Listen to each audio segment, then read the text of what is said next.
بسم اللہ الرحمن الرحیم۔ السلام علیکم۔ قبر کے عذاب کا ایک عجیب واقعہ۔ علامہ زیبی رحمہ اللہ نے لکھا ہے کہ علامہ یوسف فریابی رحمہ اللہ اپنے ساتھیوں کے ساتھ ابو سنان رحمہ اللہ کی زیارت کے لیے گئے۔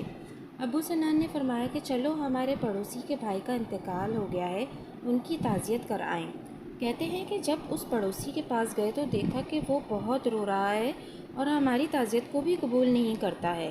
کہتے ہیں کہ ہم نے کہا کیا تو جانتا نہیں کہ موت کے بغیر چارہ نہیں؟ کہنے لگا ہاں جانتا ہوں، مگر میں اس لیے رو رہا ہوں کہ میرا بھائی صبح و شام عذاب میں مبتلا ہے۔ ہم نے پوچھا کہ تجھ کو کیسے معلوم ہوا؟ کیا تجھ کو غیب پر خدا نے اطلاع دی ہے؟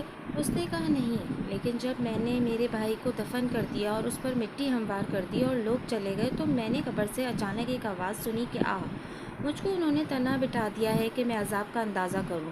میں تو نماز پڑھتا تھا، روزے رکھتا تھا، یہ سن کر مجھ کو بھی رونا آ گیا۔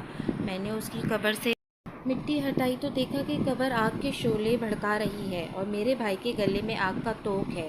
بھائی کی محبت نے مجھے ابھارا اور میں نے اس کی گردن سے توق اتارنے کے لیے ہاتھ بڑھائے تو وہ جل گئے۔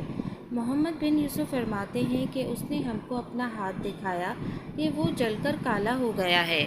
پھر اس نے کہا کہ اب میں اس کے حال پر کیوں غم نہ کروں اور کیسے نہ روؤں۔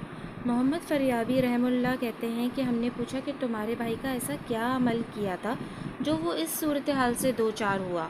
اس نے کہا وہ اپنے مال کی زکوٰۃ نہیں دیتا تھا۔ جزاک اللہ۔